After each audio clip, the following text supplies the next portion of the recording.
तो crypto currency के नाम पर पाकिस्तानी अवाम के साथ अरबों रुपए का फ्रॉड। 11 एप्लीकेशन के जरिए पाकिस्तानी सार्फिन के साथ अरबों रुपए का फ्रॉड किया गया। FIA के मुताबिक ऑनलाइन एप्लीकेशन क्रिप्टो करेंसी की एक्सचेंज बाइनेंस से जुड़ी थी और इन एप्लीकेशन पर रजिस्टर होने वाले सार्फिन को अपने बाइनेंस अकाउंट तक रसाई देने का कहा जाता था। एक एप्लीकेशन पर 5 से 30 हज़ार तक सार्फिन होते थे। ये मामला है क्या?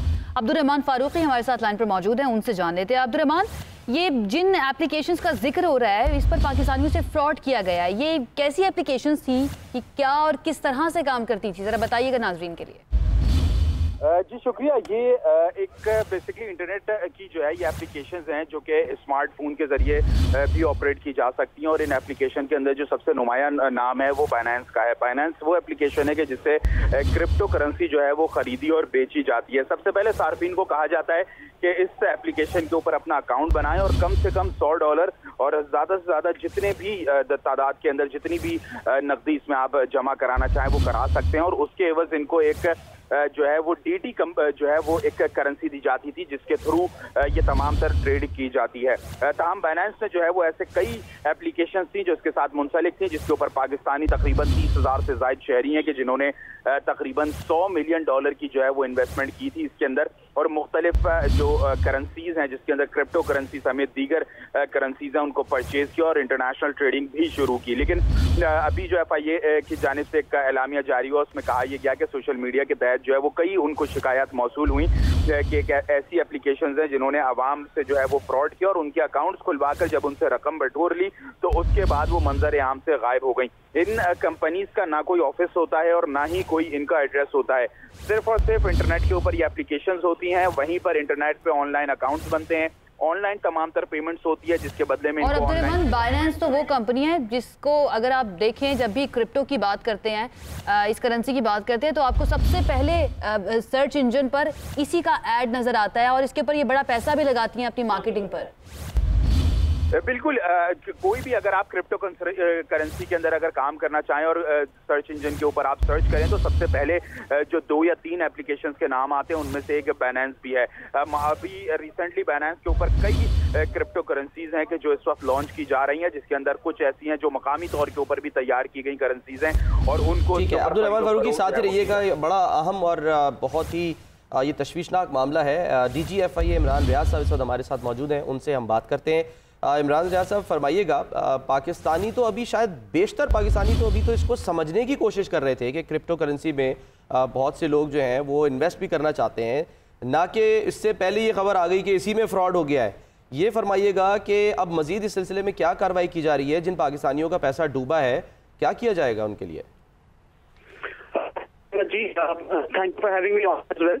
देखिए, बात ये है कि ये कोई बाइनेंस के फ्रॉड की बात नहीं है। मैं आपके रिपोर्टर को सुन रहा था, एक मिसकंसेप्शन है।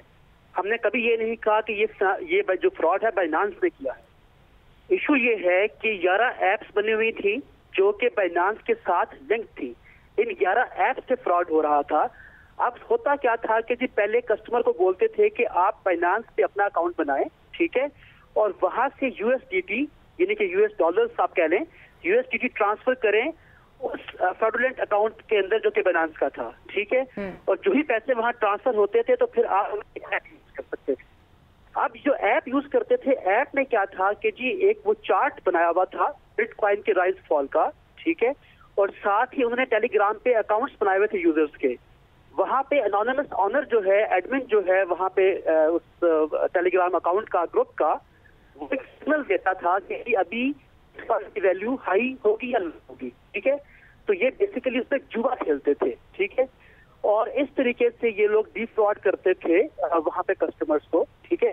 अब हमने बाइनेंस से सवाल क्या किया है, क्योंकि it's the leading trading exchange, virtual trading exchange पे, तो हमने उनसे कहा है कुछ 26 के करीब ऐसे वॉलेट अकाउंट्स जो हैं, ब्लॉकचेन अकाउंट्स जो हैं वो आइडेंटिफाई हुए हैं जो कि फ्रॉडुलेंट थे, जहां पे इन लोगों ने पैसे जमा करवाए इन एप्स को अपने इस्तेमाल के लिए। तो हमने बाइनेंस से कहा है कि हमें इन तमाम अकाउंट्स का रिकॉर्ड दिया जाए, पहली बात तो ये है। और दूसरी बात ये है कि इन तमाम ब्लॉकचेन वॉलेट्स को सीज किया जाए ताकि वो लोग अपनी रकम को वहां से ट्रांसफर ना कर सके। और तीसरी बात ये है कि हमने बाइनेंस से सवाल किया है कि आप बताएं कि एक जो आम पाकिस्तानी है जब वो बाइनेंस पे आता है अपने एक्टिवेट करता है उसे अपने को वेरीफाई करना होता है और अपने आपको कोई गवर्नमेंट आईडी देनी होती है। तो आप ये इन एप्लीकेशंस का इमरान साहब ये फरमाइएगा, इन एप्लीकेशंस की सोर्स का पता चला है कि ये कहाँ से ऑपरेट कर रही है, कैसे है, अगर मतलब पाकिस्तान का हिस्सा है या फिर ये internationally? That's why we have written to Binance कि हमें बताएं आपके वॉलेट अकाउंट्स जो थे किसके नाम पर रजिस्टर्ड थे, क्या ये एससीसीपी पाकिस्तान से रजिस्टर्ड थे कि नहीं थे, तो इनकी हमें तमाम मालूमात दी जाए। तो this is the basic reason. हमने ये कभी भी नहीं कहा कि बायनांस ने फ्रॉड किया, बट एक बात तो तय, बायनांस के जो रूल्स एंड रेगुलेशंस हैं they are not that strict. आपके सामने जो है पूरी दुनिया में इस वक्त जो मनी लॉन्ड्रिंग हो रही है उसका बिगेस्ट सोर्स जो है वो बायनांस है, फाइनेंसिंग जो है उसके थ्रू हो रही है।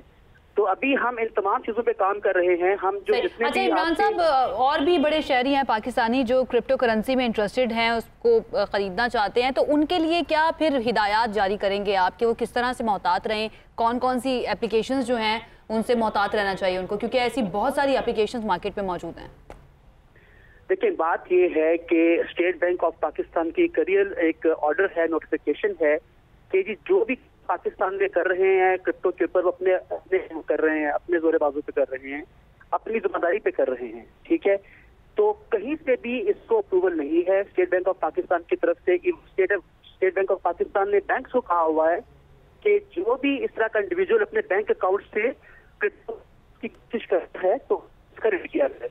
अभी हमने कोई 1000 के आसपास इसी तरह के अकाउंट्स को जो है वो बंद किया है जो कि क्रिप्टो एक्सचेंज में काम कर रहे थे। तो अभी ये दीज आर नॉट रिकमेंडेड क्योंकि अभी तक कोई रेगुलेट नहीं है। अगर कोई स्टेट बैंक ऑफ पाकिस्तान किसी एक्सचेंज को रेगुलेट करता है, उसको परमिशन देता है वर्चुअल करेंसी पे काम करने के लिए, तो ही इसमें इन्वेस्टमेंट जो है सेफ है। चांसेस इसमें क्या है? आपको लगता है कि रकम की वापसी होगी? और अगर एप्लीकेशंस हैं ही बाहर की और वहाँ से यूज़ हो रही हैं तो आपका तो फिर इंटरपोल से ही फिर राब्ता करना पड़ेगा। देखो जी, ये कहना कब्ल वक्त है कि एप्लीकेशन जहाँ की हैं या बाहर की है, इट इज क्वाइट पॉसिबल कि यहाँ की भी हो, ठीक है। तो जब तक हमें बाइनेंस जवाब नहीं देगा हम इससे फर्दर कोई बात नहीं कर सकते हैं, और वो जवाब देता है तो हम लोगों को पकड़ेंगे और सारी बात है उससे रकम की वापसी की पूरी कोशिश करेंगे। और अगर हमसे वो बाइनेंस राब्ता नहीं करता है, और एक चीज़ और मुख्तसरन बता दीजिएगा कि कोई इस सिलसिले में FIA ने कोई और नोटिफिकेशन में ये कहा है कि ये एप्लीकेशंस हैं और आप इसको अगर गूगल प्ले से या एप्पल स्टोर से अगर आप डाउनलोड ना करें, ये इस सिलसिले में कुछ कहा गया है? जी जी बिल्कुल। अभी तक ऐसी 11 के करीब एप्लीकेशन जो हैं वो जो इस तरीके से कार्रवाई कर रही हैं वो हमने आइडेंटिफाई की है। I can name the few. उसमें HFC है, HP Fox है, AVG है, UG है, OKMini है, and there many others as well, ठीक है ना। तो this is the modus operandi plus I myself is speaking to people. ठीक है, अब इंतजार किया जाएगा कि बाइनेंस की तरफ से जवाब आए, उसके बाद उन अकाउंट्स की डिटेल्स के जरिए कोशिश की जाएगी कि पैसा मुल्क में वापस लेकर आए। बहुत शुक्रिया, इमरान रियाज साहब हमारे साथ मौजूद थे।